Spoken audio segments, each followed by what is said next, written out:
Yan guys, tara samahan nyo ako magpaganda. Hindi, hindi naman ako mukhang maganda eh. Ayan, nandito tayo sa bahay ni Sheila Cruz sa Eyelash and Brows. Ayan. O, diba? Nakita niya kasi na may mga pinagbakasan ng tagyawat. Alam mo naman, pag single mom, sobrang stress, sobrang rakitera, para sa mga junakis, para sa magulang. Ayan, di ba? So, hindi na naasikasong magpaganda. Kung maigaganda pa ba ha? Mukhang wala naman na akong igaganda. Ayan. So, ang ginawa niya, sabi niya sa akin, sponsoran niya raw ako para sa bibiglo ba yun? O, yan. At ngayon, nagpunta ako dyan sa kanila, sa bahay nila, para ayusin na yung mga mukha ko, iretoke. Hindi, joke lang. Peace tayo. Wala naman dapat iretoke dyan. So, ang gagawin niya lang, ayan, lalagyan niya ng cream ata yan. May nilagay muna siya before na, para hindi ko maramdaman yung sa mukha ko. So, ginawa niya, nilagyan niya rin ng plastic. Then, after 30 minutes, tinanggal niya yung plastic. Ngayon naman, nilalagyan niya ng cream. Ewan ko kung anong cream yan. Basta bahala na dyan kung anong cream yung nilalagay dyan. Bahala na siya dyan. Basta ako, masarap ang tulog ko. Sa panaginip ko nga, yan na nga, nakakamit ko na nga yung mga goals ko in life. Wow, o diba? Nananaginip ng gising. O diba? Yan, tulog na tulog po ako dyan. Yan nga, nung minamasin niya na nagigising na ako dyan, unti-unti. Diba? Kasi nararamdaman ko na medyo may ano-ano, parang kumakagat na langgam sa mukha ko. Yung pala, iyan na po yung ginagawa sa akin.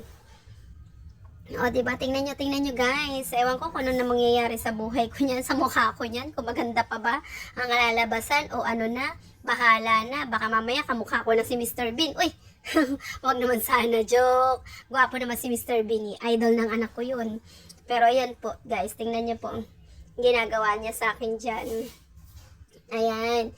Di lahat 30 minutes, naginanyan yung mukha ko. Yan, di pa po pala siya tapos. Sabi niya, yan, gawin na natin lahat ng kagaganda ng mukha mo. Chos, may gaganda pa ba? Ayan, kaya kung ako sa inyo guys, just in case na gusto nyo magpaganda, magpa-firming, magpakilay, pilik mata, ayan, puntahan nyo lang at lakbayin ang page ni Sheila Taro or ng Eyelash and Brows. Ayan. So, yan na po. Nilagyan na po natin ng nilagyan na po niya ng machine ulit yung mukha ko, tinakpan. Para na akong si Bioman ba yan? Ayan na guys. Pagka nag-blue na daw yan, ibig sabihin malapit-lapit nang masulog ang mukha ko. Joke! Ayan guys, nag-blue na siya. So, tingnan natin kung ano magiging resulta, guys. Ayan, ayan na siya. Kinikilabutan na ako. Kinakabahan na ako, guys. Ayan, kung ano na mangyayari sa pagmumukha ko. Ano na kaya kalalabasan, guys? Ayan, mukha na akong espaso. Mukha na akong espaso na nilagyan ng sa mukha. Ayan, guys, mukha isinubsob. No, diba? Pero yan, gagawin niya yan. Ang ginawa niya, pinunas-punasan niya lang naman po. Ayan, guys. Dahil sobrang takot na ako sa pagmamukha ko. Hindi ko alam kung ano nangyayari. So, yan na po ginawa niya. Tinanggal niya na yung inilagay niya sa mukha kong cream. Diba? Ang ganda na. Wow! Ayan na guys. Ayan na guys. Kinikilabutan na. Kinakabahan na ako kung ano na mangyayari sa pagmamukha ko. Wala pa akong salamin na makita guys. Ayan na. So, ayan na po. So, kung yun nga po, sobrang thank you po kay Sheila Taro Cruz na nag-sponsor sa aking pagmumukha. Ayan. Yan guys. Salamat talaga sobra. Just in case na po na gusto niyo magpaganda, pwede niyo po siyang i-PM or i-like ang kanyang page. Ayan po, Eyelash and Brows. Ayan po guys. So, paano guys?